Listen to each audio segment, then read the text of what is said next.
ગઢેચી પ્રોજેક્ટની સાઇટ ઉપર મનપાના પદાધિકારીઓ અને અધિકારીઓએ વિઝિટ કરી મહાનગરપાલિકા દ્વારા ગઢેચી પ્રોજેક્ટ હાથ ધરવામાં આવ્યો છે, જે પ્રોજેક્ટની સાઇટ ઉપર મેયર ઉષાબેન તલરેજા, સ્ટેન્ડિંગ ચેરમેન કિશનભાઈ મહેતા સહિતના પદાધિકારીઓ અને કમિશનર નરેન્દ્રભાઈ મીના સહિતના અધિકારીઓએ ગઢેચી પ્રોજેક્ટની મુલાકાત લઈ નિરીક્ષણ કર્યું હતું. નિરીક્ષણ બાદ જરૂરી ફેરફારો અંગેની ચર્ચાઓ કરવામાં આવી હતી.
આજે અમારા મેયરશ્રીની અધ્યક્ષતામાં સાથે કમિશનરશ્રી, ડેપ્યુટી મેયર, નેતાશ્રી અમે ભાવનગરના વિકાસ કાર્યની અંદર જે અત્યારે ગઢેચી વડલાથી કંસારાનો વિકાસ થઈ રહ્યો છે એની એક વિઝિટ લીધી છે, સ્થળ મુલાકાત લીધી છે.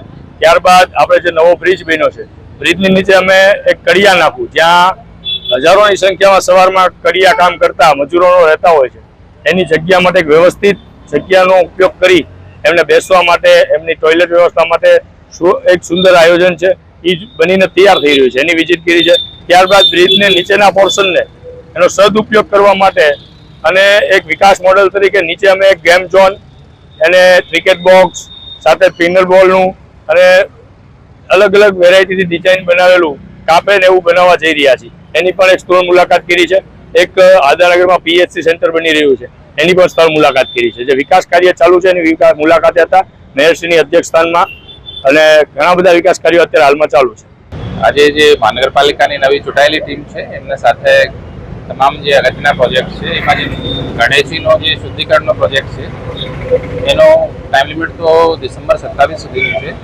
અને સાથે સાથે કે બીજા જે ફ્લાયઓવરના નીચે ખૂબ જ જે નવા કહી શકાય કે આપણે જે કડિયાના લોકોને બેસવા માટેની વ્યવસ્થા, એના માટે પીવાનું પાણી, ટોયલેટ, આરામથી ત્યાં વેઇટ કરી શકે, કલાક અડધો કલાક વેઇટ કરવાનો થાય તો. અને સાથે સાથે ફ્લાયઓવરના નીચે કે જે અમુક સ્પોર્ટ્સની ફેસિલિટીઝ આપણે ઊભી કરી શકીએ એ મોડલથી લગભગ 3 કામોનો અમે અત્યારે વિઝિટ કર્યો તમામ ટીમ સાથે. એ તમામની કોસ્ટ અંદાજે લગભગ 70 કરોડથી પણ ઉપર જાય છે.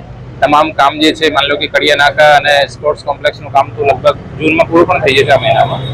તો 3 કામ સમયસીમા ઉપર છે અને 3 ખૂબ લોકોપયોગી કામો છે. એટલે અમે ટીમ સાથે મહાનગરપાલિકા નવી ચૂંટાયેલી ટીમ છે, એમના કયા કયા અગત્યના કામો ચાલે ને એમાં કોઈ ઇસ્યુ હોય તો પબ્લિક સાથે પણ ડીલ કરશે.